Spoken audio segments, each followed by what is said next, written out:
So I just wanted to intro our guests. So quite often we'll have one person from our team delivering the content alongside me. Today we've got two heavy hitters from our team, two of our partners in our compliance team, Dylan and Josh. These guys live and breathe tax structuring, optimizing, entity structures for all clients, and that delicate balance of, running a core construction business and then branching out into the property development side of things and all the things you need to consider in that space. So very experienced and live and breathe this stuff every day. I don't think you do any hairdressing clients or cafes, guys, no? No, none yet. Not that there's anything wrong with that, but they really just do building and construction, which is great. So thanks, guys, for coming on today. We also have Blake Lanham, who is, full disclosure, one of our clients, but has very kindly agreed to join us today. Blake runs all the sort of full stack, so from design through to construction, and then property development, his own projects, as well as looking after a fabulous stable of very happy clients, Blake. It wasn't always that way, Phil. I won't pretend that I always had that perfect, but we've got a pretty good run now. Yes, and we're hoping, if it's okay, that you might share a few of those wounds with us today. Absolutely. But yeah, really good to have some perspective from someone who has been in the industry for some time and worked through the process of growing up as a builder and then moving into development as well. So we welcome Blake, and thanks for your time today, mate. Thank you. Just a quick bit about Xact. If you don't know us already, we do tax and compliance. So that's Josh and Dylan. I've already talked through a bit about what they do. We have an outsourced bookkeeping function as well. That's all about getting accurate and timely data into your business. Those guys know all about Build a Trend, One to Build Xact, all the different platforms that are in the market so that you can be properly back costing and job costing.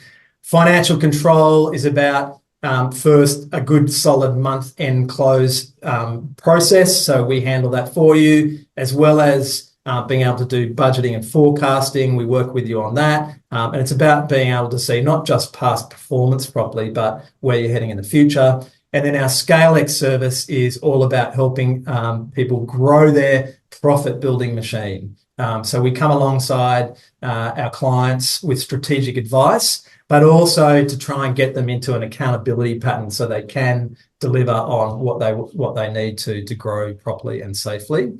The content today, it's all about value creation. So taking a piece of land, taking a property, taking something and creating as much value as possible out of the activities that come into this space. We're going to go through feasibility to start with, how to really make sure that it's the right project to move ahead with right from the get-go.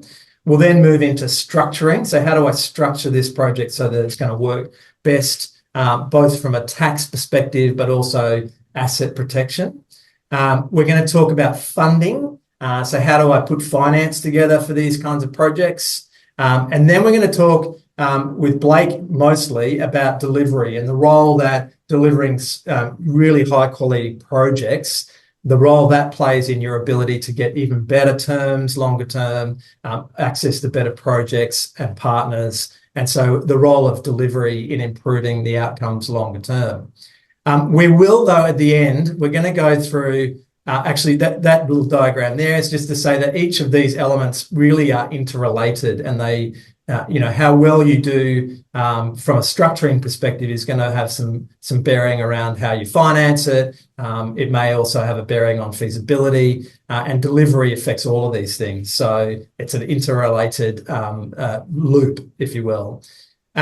We're then at the end going to talk through the non-negotiables. So what are the things that if you're going to get into this area or you want to take on more in this area, that you absolutely need to have in place before you get going. Okay, so that is an overview of the content. I'll stop sharing there. I will just quickly mention we're going to do this as best we can in an hour. We have an in-person session coming up. We're hosting in Brisbane. I'll talk more about that at the end. So whatever we can't cover today, we're going to do a full deep dive. It's a full day session, and we'll be able to cover more content in that day. Blake's going to be joining us, as well as some other professionals in the industry as well. Righto, Josh, I might just kick off with you first. So we're going to talk feasibility and the sort of the vital ingredients of feasibility. But I think just for some framing to begin with, how often are you in that situation where a client will come to your prospect and say, "Hey, I've just bought this amazing piece of dirt and I want to do this development on it. How should I go about structuring, or where do I go to from here?" How often does that happen, mate? This is a dozens of times discussion I've had. Because it's always good to start with the rose-coloured glasses out of the gates. I've got this project, it's amazing.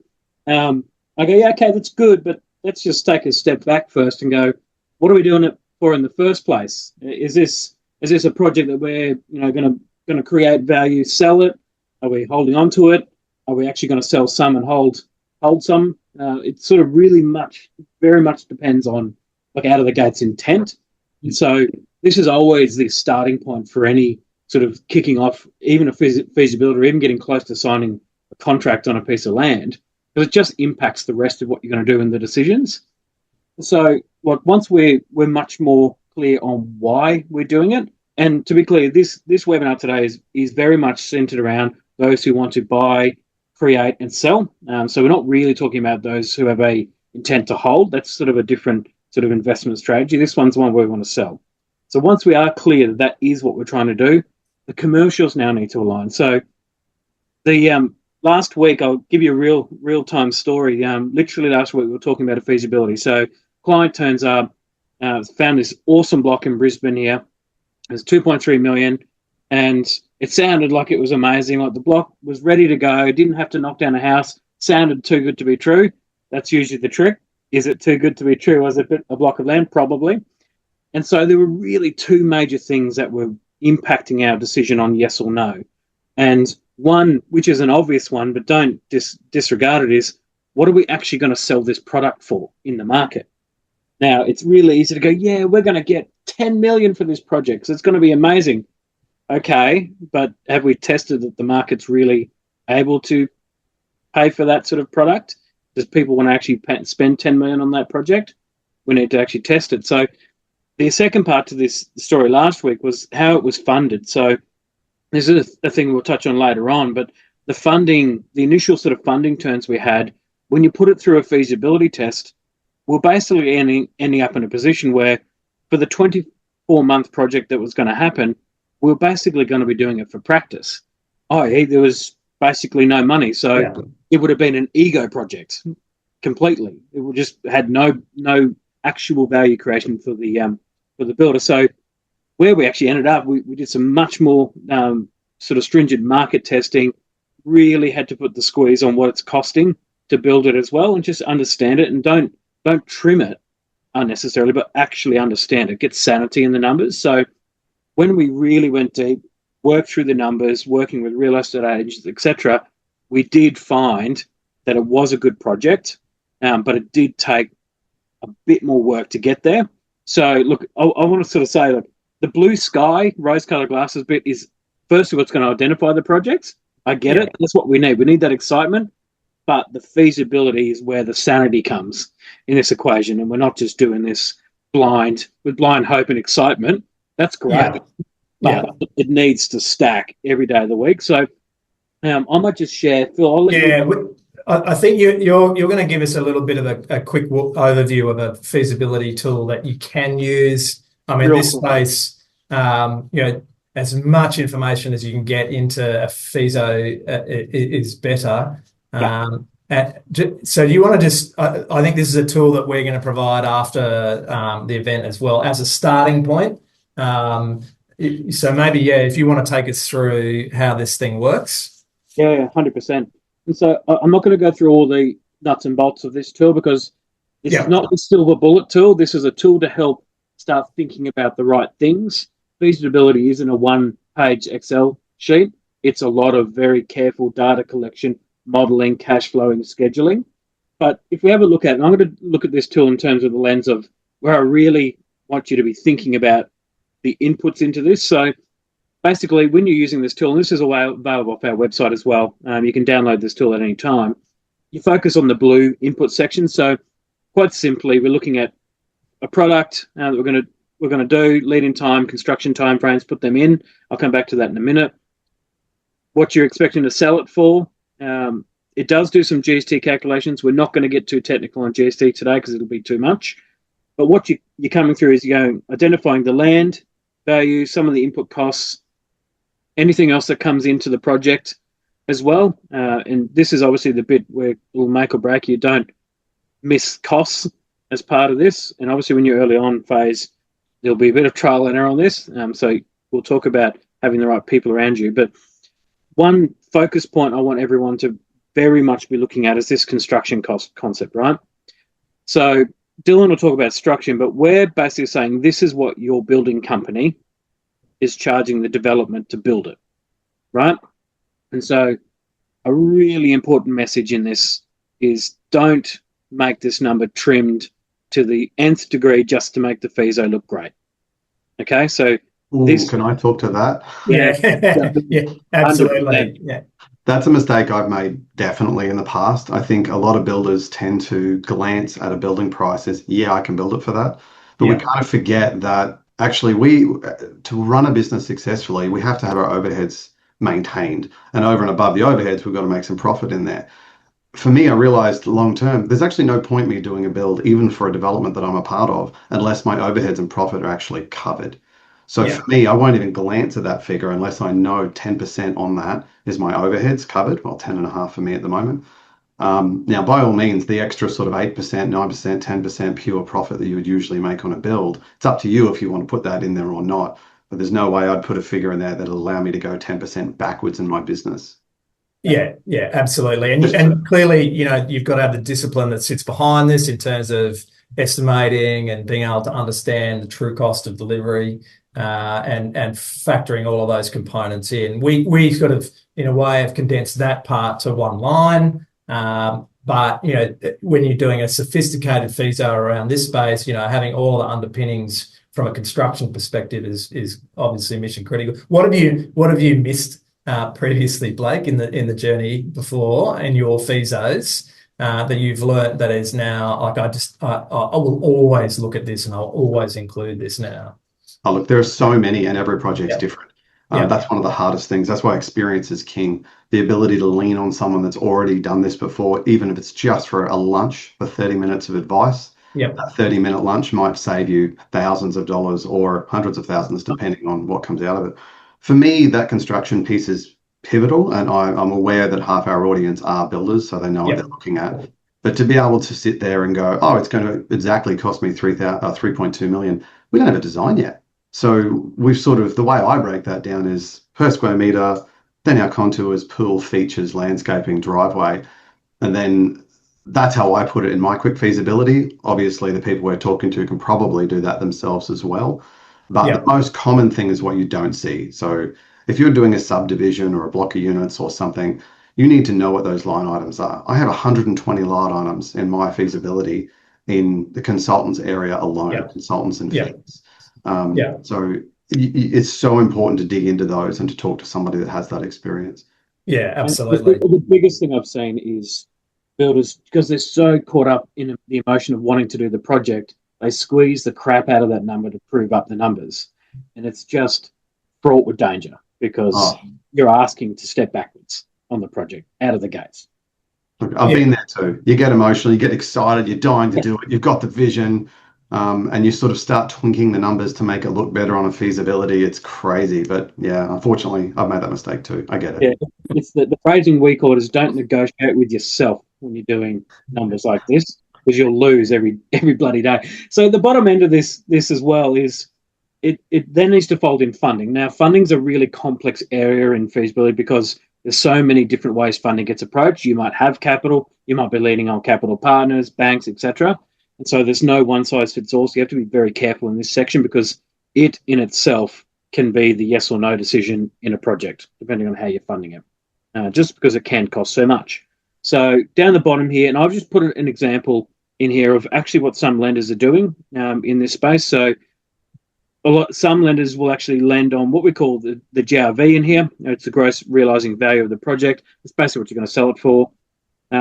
It'll sort of calculate out an equity contribution. But the key thing I want to get to, without getting caught up in all that, is sometimes the cost of doing a project is actually a pretty big number. Now, whilst 650 grand sounds absurd, you need to rationalize it in the whole project too, right? So the assumption behind this need to be that build cost in here has overhead coverage and healthy profit in the construction company. You're paying for the financing costs, and we're still ending up with a development profit in the end of the day. So the key thing to remember, though, when you're doing a feasibility, this is a 24-month project plus. So this is 1.4 million over multiple years. You're not realizing profit in 1 year. So be mindful this is an overall return on cost or an overall return on the sell price, about 18%, but that is across multiple years in this example, right? So just be careful. Annualizing that return figure is key. Correct, 100%. And the cash flow as well, this tool is just basically set up to be linear, just because for simplicity. But remember, you guys are all builders. Projects don't run linear cash flow. They go like this across the project, right? So don't get caught up in that. So I'll stop sharing that now, because today's not about going into the deep weeds of that calculator. It's a lot more effort. Can I share something on that funding piece? Jump in, Blake, yeah. Of course you can. Just something that I see go wrong all the time with so many of our own clients is that there are 3 chunks of funding that are generally required for a project. Your acquisition, so you need a deposit, and people are going, all right, do I have that? Is my JV having that? Whatever. The second round is your development costs. Is that being funded? Are you subdividing it, installing all your power and water and sewer yourself? Where's that money coming from? And the third piece is then the deposit on the build as well. And so often I see people not think about the fact that they need that equity or capital release down the track after acquisition stage, that they're then pushing themselves into second or third tier lending, which can be amazing and can be very dangerous. Just something to be aware of when you're looking at a project.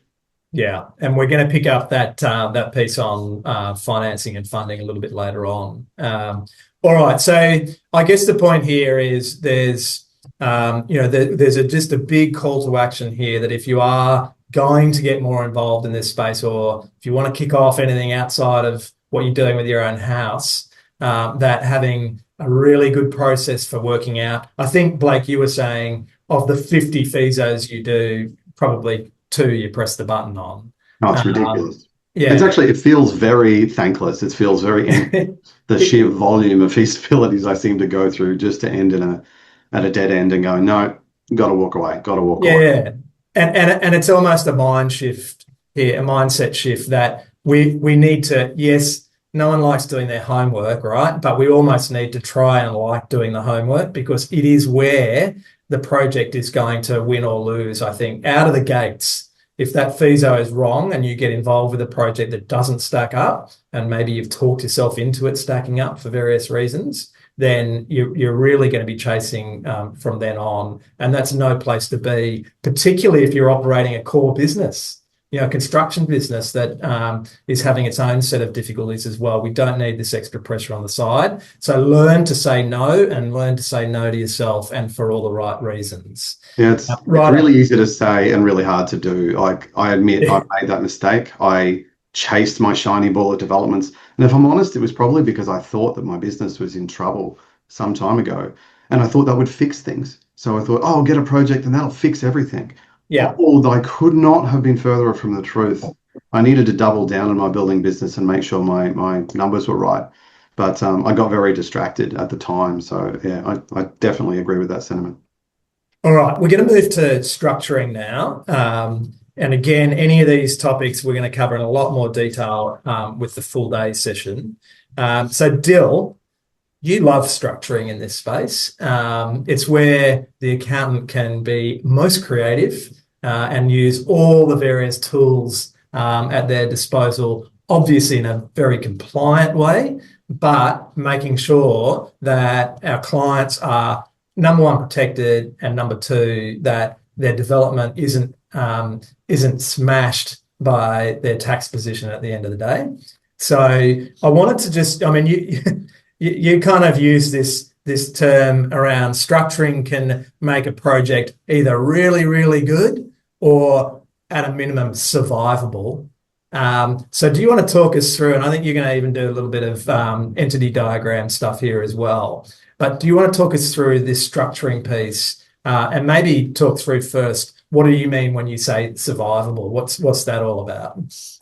Yeah, so firstly, structuring, we've gone through our FISO, we've done what we think is going to be the outcome. Now we have to protect or preserve our position. So survivable in terms of what we'll talk about will mean if project A doesn't pan out for whatever reason, we've got delays, we've got cost blowouts, we've got holding costs or slow sales, it hurts this project. It doesn't hurt our trading entity, our main entity. It doesn't hurt the family position, and it doesn't hurt the ability to move to the next deal.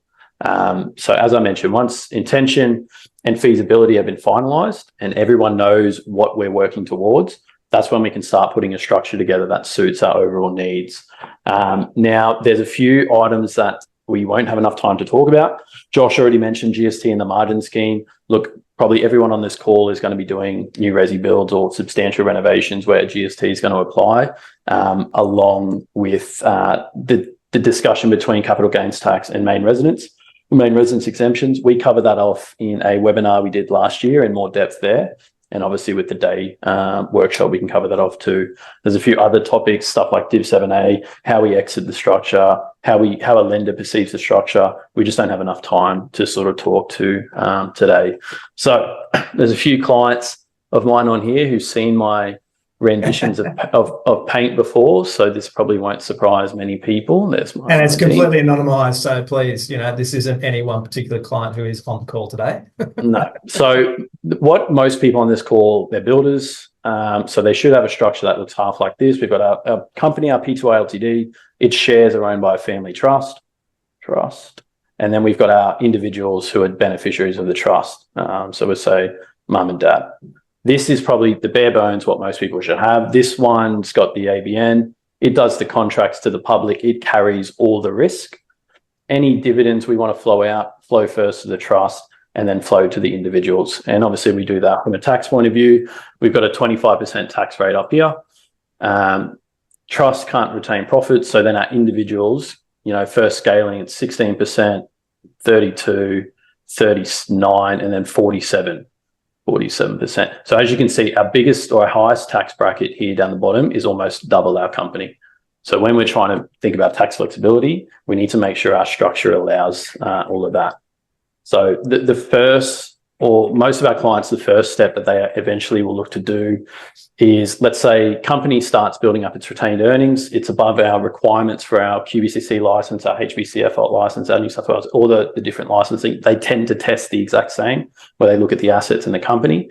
Anything above what we need, realistically, we don't want to be storing assets here. As I mentioned, this is the one that's likely to get sued out of the whole structure. So it's all right. What do we plan to do, or what do we want to do with this capital of funds that we have? The first one will normally be an SMSF. They'll bolt on, they'll buy a commercial property and lease it back to the business. So rent and the premise. But the next step is then, all right, we're going to start talking about flips. We're going to buy some land with that money, and we're going to look at doing our first flip. So very often we will actually set up depending, and this goes back to the intention that Josh mentioned. And if we're going to be doing one-offs, are we going to do one every 2-3 years? Are we going to roll our profit from job 1 into job 2 into job 3 and keep going? Let's say the first step we do is our first dabble in flipping.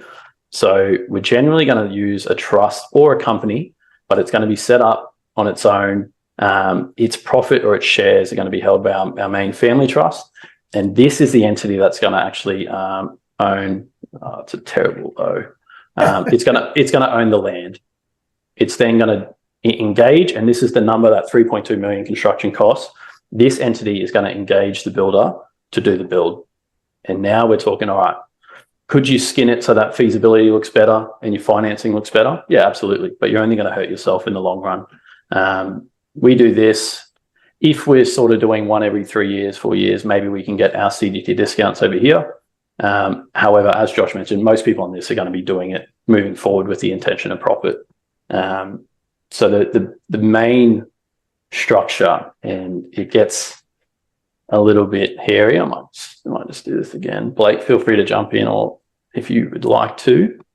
Josh set up my whole thing, so I'm sure he can jump in easier than me. I can still visualize it now. Yes. No, most of our clients don't actually know their structures these days, so that's all right. So when we start doing, all right, so again, we've got our capital here. This is our cash that we want to play with. This is the entity that carries all the risk, or the building risk, the main risk. It's got supplier risk, employee risk, subcontractor risk. It's got debtors risk. It's carrying everything. So what we end up doing is setting up, all right, how do we get the funds out of there without creating a loan issue or something that someone can pursue? So then we look at, all right, let's maybe look at, we drop a holding company in. Now that entity is sole purpose is to be one layer removed, and we can then move our cash into our holding company. We can then engage or set up if we're going to do it. And now we're moving into the point where we're going to be doing continuous projects. So we know our intention is profit. We know the ATO, if they ever reviewed us, they're not going to see us as a capital venture or not get the CGT discount. So we're then actually going to set up a development company, which this entity can actually loan the money down to here as your capital contributed, either via loan or via shares, whichever one makes finance work better.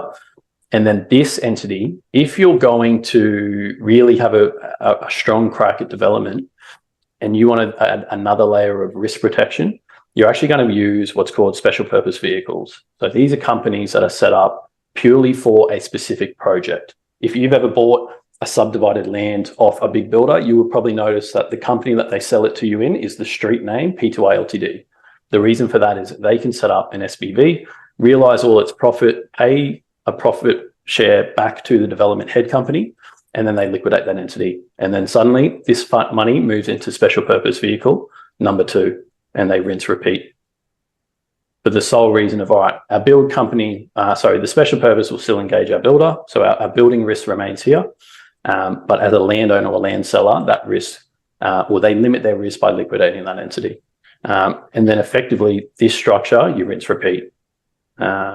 Depending on the capital available to you, you can keep going for how many projects you got. Blake, I know you run a substantial amount of projects. The ones will probably be running maybe 1 or 2 at any given time. But the structure then has to suit the arrangement. Now, correct me if I'm wrong, Dylan. I have Stoic Developments, and then we have our SPVs named after our different projects from there. I think ours are actually not trusts. I think ours are companies, aren't they, Josh?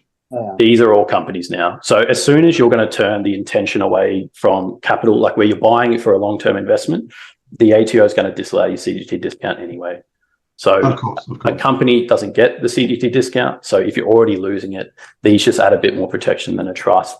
Depending on the financier you're going with, they tend to like companies more than trusts now as well. So this is not the structure you want if you're going to hold something for the next 5 or 10 years. Correct. So here's some I prepared earlier that's a bit nicer on the eye and a bit more visually appealing. So this is the one that we just mentioned, where trading entity here, and obviously we're in Queensland, so QBCC just means licensing body. Trading entity carries the risk, the build risk. Head company adds a layer of, all right, we've got 200K of excess cash or net assets here we don't need. We're going to clear it to our holding company. This entity can then bankroll the other ones. If we're going to go the route of, hey, we've got significant cash, we don't really know in this property that we see if we're going to do it in 2 years, 5 years, 10 years.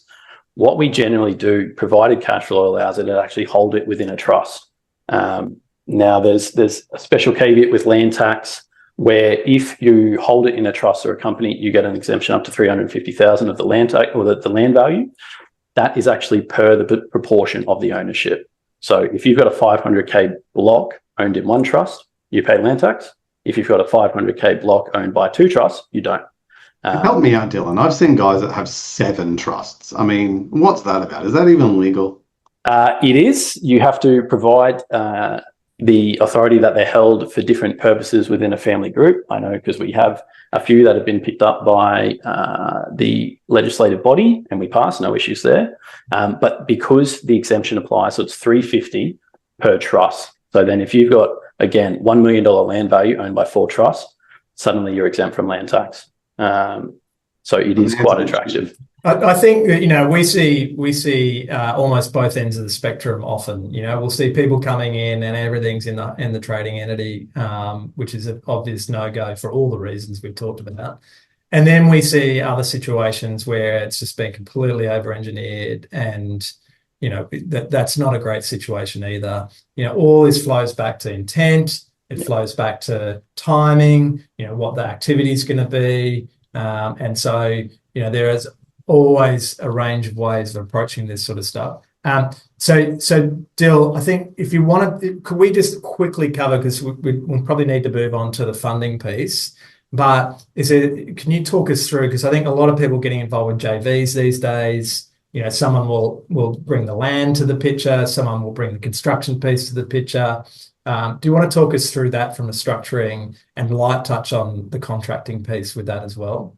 Yeah, so the JV arrangement, really, there's so many ways to skin it, and it will depend, again, who's bringing capital, who's not. If it's joint equity contributed. Now, in this arrangement, this would be a joint capital venture where both parties, so an unrelated trust and our family trust, are contributing capital into a unit trust or a company, whichever way you structure that. The reason you use a unit trust or company is because it fixes the entitlement. So if one party owns 75% because they put 75% of the capital in, they get 75% of the profit. Now, the builder will always have a contract between the build, so it gets its profit covering its overhead and its build profit as well. But yeah, there's so many ways to skin it. It really depends. And I know we've got Andrew Pine coming to our daily workshop. That is where you really need to make sure clear cut from day one, because everyone loves each other when things are going well. But what happens if there's a falling out? What happens if the project runs over time? What happens if one party wants to exit early? You really need to make sure all of that is written written well and agreed upon up front.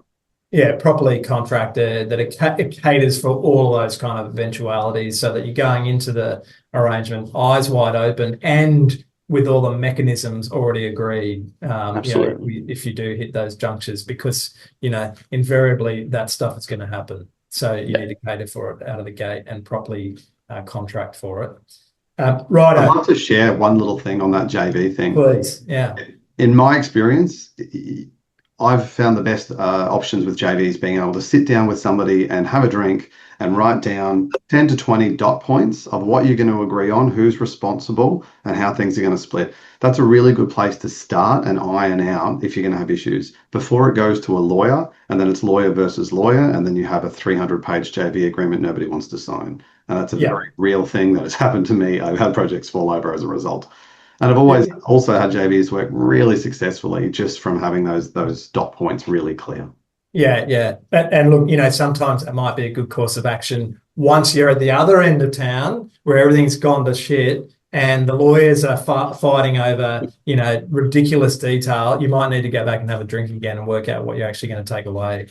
But good, strong contracts is the prevention here, and making sure that everyone's really aware of what happens when things aren't going to go the way we really ideally want them to go. Let's get into funding. So we might start, Josh, if we can start with you on funding. So lenders, when they're assessing a development, what are they actually underwriting? Like, what are they looking at here? Is it the site? Is it the history of the builder? Is it, what it's going to look like at the end of the day? Just talk us through what's the sort of primary focus of the lender here. The lender, they have a lens of sort of risk, right? So there's an element of risk that they're trying to mitigate with this. So in the first instance, they're going to be looking at someone coming to do projects like this and have a good understanding of the resume of the builder, for want of a better word. So have they got a track record of doing this? What are they like in terms of delivering projects, even for third-party clients, this type of project? Is this a project outside their lane usually? Have they generally got good standing in that? Because they'll do finance checks, etc. Does the company look like it is behaving appropriately as a company in sort of the bank's eyes? And ultimately, they're looking at, can this builder deliver this project? if we're going to fund it. Because obviously the bank is taking some risk, but there's some beautiful upside to this. So the parallel to this, though, is naturally the bank will have to be doing their own crunching numbers in the background on feasibility. So they'll be looking at the site. Does the site pose any specific risks to them? Are you actually overpaying for the site? So actually the bank's leverage in the land isn't as good as it actually might seem. Because don't forget, banks have an enormous amount of benchmark data. So they can benchmark your project like that. And if it doesn't fall within parameters, they'll go, hang on a minute, something in the stack here. Hence the reason you got to be honest with yourself around these sort of 100%. things, yeah, because you're only, you're not going to fool the bank. Yeah, because it'll be credibility. Because if your numbers stack up to their modelling, they'll go, oh, hang on a minute, they nailed that in terms of our modelling. So the numbers have to work, honest numbers, and of course controls. Like they want to see that you can actually stick to a schedule, a plan, and actually manage downside as well. They don't want to be all on black. They actually want to see if there's some sharing of risk here if it doesn't go quite to plan. Of course they do. And appropriate contingencies. 100%. 100%. So it's probably worth then sort of transitioning to, because we spoke around banks and sort of third party or second tier funders, because there's different lenses that we apply here, particularly if we're using private funding versus banks, right? And so really from a bank's perspective, we're talking like big four banks, etc., like your NABs, your Bendigos, Westpacs, those sort of banks. And so for them, they want certainty. So they'll reward proven track record, but they really want consistency. So one message I want to give you, because there's a story that I'll share with you just in a sec, is you don't want to freak the bank out too when you're doing these projects. So very recently had a client who had actually had a site. So NAB had actually funded the site. So it was all ready to go. And the builder got excited, did some early works, didn't tell the bank at this point, so did some early works, knocked down the building, did some groundworks, and then went to the bank and went, oh, okay, I'm ready to get funding for the construction. And the first step that the bank looked at and went, holy crap, you just bulldozed our security. What the hell are you doing? And so NAB freaked out initially. And so they slowed up and went, hang on a minute, what's going on? And then obviously this client had a track record of being good. And so ultimately NAB did fund it, but it did freak the bank out initially. So you just need to remember sequence when you're doing funding as well. And don't freak lenders out when you're doing this. It just needs to be consistent, clear, and it like has a clear sort of destination. Yeah. When we're in the second tier lenders sort of world, they're just interested in momentum, right? So they'll give you the money, but they want you to move really bloody fast to get the project done, right? Because they don't want their money tied up in it too long. They're going to make their coin, but they don't want it blowing out 6, 8, 10 months, because that's risk for them. And so second tier lenders, names like you'll see like Latrobe's, etc., play heavily in this space. So that's what we're talking about with second tier lenders. So that's where we're sort of with that sort of lens, that's where you need to be thinking about the banks, because it's a compromise, obviously, on terms, but and rate, etc. But there's an availability. There's a enablement that can come from having those other options in the mix, at least part of the mix anyway. But as you say, momentum is a major component of the way those deals are structured, and we've seen some pretty nasty situations where projects have been delayed, and that becomes a major problem, for that development, and then potentially knock on to the core business as well. So particularly subdivisions. I'm constantly seeing subdivisions of people saying, oh, we'll have the titles in 3 months or 6 months. No, you will not. That won't happen. You might have your documentation ready in 3 months, a DA in 6 months, then you start construction. The best I've ever really seen is about 11 months. So when you're working on a feasibility, it's you've got to have that in mind. Those second tier lenders don't want to hear you're not cutting ground on a build for 11 or 12 months. Yeah. I assume you will have really gone the journey on this, Blake. You've been doing this stuff for a while. These days, enjoying much better terms, I'm sure, to what you had when you were just cutting your teeth on this stuff. Oh, for sure. I mean, we have the pleasure of being able to work with the big banks now, which is great because our LVRs support that. But don't get me wrong. I mean, Latrobe and Trilogy and everybody else, they have their place. Like, if you understand the risks of these second and I would try to stay away from third tier, but second tier lenders, They're fantastic. If your project works, and that's the key, if you're getting 20-25% out of a project, you can fund that anywhere. And don't underestimate your ability to do it alone. Like a lot of people think they have to partner up with somebody for capital. If that project is strong enough, there's every chance you don't. They will capitalize the interest for you and pay and service it for you. And there's a lot of elements around finance I didn't look deeply enough into, that can really be the difference between if a project works or doesn't. Anything else in that space, Blake, that you came across earlier on that you now sort of think, I wish I could tell my younger self Oh my that gosh. not One of my not first to go down townhouse that road. projects, I did that. I really I stuffed up a little bit. I was a junior. I got offered a townhouse project from a client that was moving overseas. I said, yes, great, woohoo. I'll do my little 4-pack up in Hendra. Let's do it. And I thought I needed capital. So I had a partner come along and he said, no problems. What a great project. 24% yield, Blake. Nice work. He went straight to NAB, knew finance better than I did, and got a capitalized loan with 20% deposit on gross realization.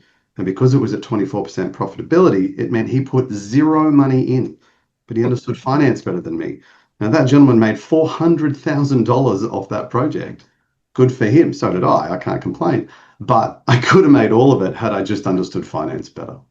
There you go. Nice little segue there, out of funding and into this piece around non-negotiables as a bit of I think this is also an opportunity to kind of leave people with some, where to from here.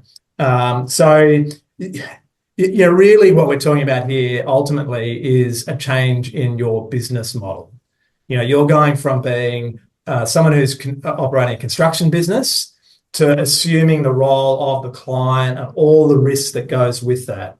We kind of almost, yes, we like the idea of not having clients anymore, this autonomy of just, running your own show. But client, as much as we might love or hate them, whether it's a client or the architect or whatever the case might be, they're assuming the ultimate, value of what that build's going to be and the end point. They're also making all those decisions around spec, around build. They're also dealing with town planning and development and those sorts of things. So we're now talking about a whole other job function that you're going to have to take on if you want to get serious about the development side of things. What are, and we want to sort of talk about you being in a position to be able to take this stuff on. And so, Blake, maybe if you can start with what the role of your internal team plays in giving you capacity to be able to go and run this sort of stuff down in a less risky fashion. Talk to us about internal team. Well, again, I don't want to pretend I got this right first time. Yeah. And 18 years and running. But the real thing for me was I believe I lost faith that my building company could even be highly profitable. I really thought, all right, I get a wage from this, but it's never, ever going to make me money, because it didn't for so long. And I got distracted by the shiny balls and ran after the projects, which didn't always work for me. It took my eye off running my business. However, don't underestimate how powerful that building business can be. If you're turning over 1 million, 2 million, 5 million, 10 million, 100 million, it doesn't really matter. But you have the capability to build that into a place where you're making 8 to 10% pure profit off that revenue if the systems are right. So my internal team is myopically focused on what I call my magic equation, which is a certain amount of money per month, making sure it's turning over at sort of 18 to 19% margin, not markup. And for me to do that, every control I have around that is so important, primarily being what's it going to cost? And I know that's a real easy thing to say. Everyone gets an estimate, but are you comparing your inbound invoices to the purchase orders you sent out? And what controls do you have in place about making the difference between those figures visible and tracking them and making sure you're aware of them, your team is aware of them? That is one of the biggest holes in the boat when I'm talking to most builders that we work with coaching. It is so difficult to plug those holes. But if you do, and you get it right, and you start forecasting appropriately, wow, it can be very powerful. It's just having the right team around you to guide you to do that. And obviously there's a lot of capability required that means that you don't have to be on site anymore. So what are those like if you kind of in your head you visualize these are the key players, the A players that we like to think about. They're the ones that if they left, you go, holy shit, how am I going to replace them? Who are those people, without naming names, but who are the people and the roles and functions that have allowed you to be able to step into this space properly? Well, one of the most important things is I actually don't believe I have anyone like that anymore. As scary as it is to say, or it might sound horrible, but I kind of need to believe that everyone's replaceable. Yeah. Because I feel that every role that leaves, although it's scary as hell when they're great, if you've got the accountability chart right, you've got their role description right, you know exactly what they're supposed to be delivering. Every time you lose someone, you'll hire a better one. You will. Yeah. Because you've learned, they've learned, the team around you's learned, as long as you're tracking the real needle movers of what they do, each role. So whilst, of course, my construction manager, Dave, is imperative. I mean, he's amazing. He runs so many of my sites. It's incredible. We have 5 core managers. All of us work incredibly difficult, big hours to do what we have to do. Well, everybody but me, really. LandCon only requires me about 10 hours a week now. But that's mostly because I realized that I am not the smartest guy in the room. I'm not the best person on site. I used to run my construction business working 80, 100 hours a week because I really believed no one could do it but me. And now I don't think I could do anybody's role in my business as well as they do it.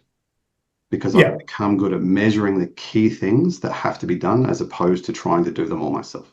So this is about having, a system in place, a management system in place, all the various functions and roles, and that they're all very clearly documented, very clearly articulated through the team, so that we're not relying on individuals necessarily. And if they do leave, that the whole thing falls over. But ultimately, that you're getting leverage for your time so that you can focus on the things that you need to focus on. So absolutely. I spend my time doing developments now. And don't get me wrong, I still hire all the people for my business. And I, as I said, measure very carefully, and I support each of my staff to make sure their expectations are very clear. But I think most people, and when they're running a company, their core belief is no one can do this as good as me. And that's the trap. Yeah. And it's this self-sabotage trap we all get into, and I've been there too. Yeah, it's self-awareness and self-sabotage. So maybe if we could shift gears a little and go to, so that's internal team, internal capability. We've talked and touched on a few of the external team, so advisors, professional services, those sorts of, I guess, the people in your posse. How do you think about a good external partner in this space? What are the kind of ingredients that you're looking for in terms of people that you want to work with who are essentially in your team, even if they're not under your employment? Absolutely. I mean, apart from professional coaches or mentors, if you can find one, outside, finding the right support team is absolutely pivotal. I mean, obviously, you guys have been pivotal to understanding strategy around our structure and money management. And that seems to incredible returns for us as far as tax savings, which I've been very grateful for. But outside of that, when you're going to these consultants and looking at these projects, having the right legal team behind you, having the right finance team behind you, other consultants, like I have lawyers that are specialists in planning, specialists in environmental planning, specialists in construction, specialists in property law and conveyancing. It's so important that you have the smarter people around you that are more experienced, so you can draw on them all the time. And I do it all the time. I don't pretend I know. In fact, I go out of my way to not know. I call them and say, hey, this is what I'm thinking. What am I right? What am I wrong? And I assume that like your internal team, the value you get out of your external team is a compounding thing. That the more you work with them, the more you share with them, the more value that generates for you over time. And ultimately you want these partners who are essentially out in the market looking around corners for you, that they're going to bring back to you, here's an opportunity, or here's, we're working on that project, here's something we really need to consider. So they're sort of, bolting on to your overall capability in that space, as well as bringing that specialist domain expertise as well. Absolutely. It's an area where I don't compromise. Like, I never want to have a financial fight with my lawyer. Like, that's the person I want to pick up my phone when I need them. You always want to pay these guys and make sure that your consultants are taken care of, because they end up being your safety net. They end up being the people that make or break things. I just did a project on a hilltop in Camp Hill that worked out to be very fruitful for me, but I also nearly walked away from it.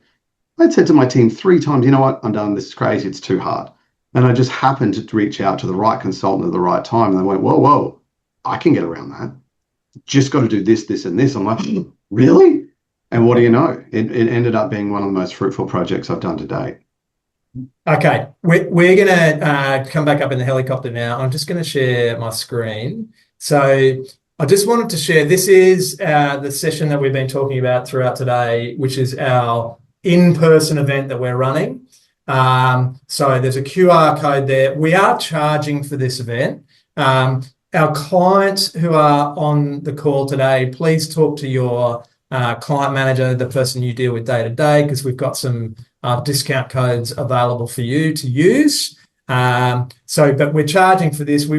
Mostly because we only have 40 seats available. We're running it in our extended boardroom here at Xact. The idea is so that we're going to have Josh and Dill. We'll also have Blake, of course, sharing his wisdom, as well as lawyers. So we'll have Andrew Pine, who's a real specialist in the space, and then the guys from Xact, who are one of the capital options in the market, but they'll also be speaking to the broader suite of solutions that are available. So we're going to do a deep dive in that session. It is $790. So it's not a cheap thing, but we're going to be there the whole day, and we're going to cover off on a lot of content.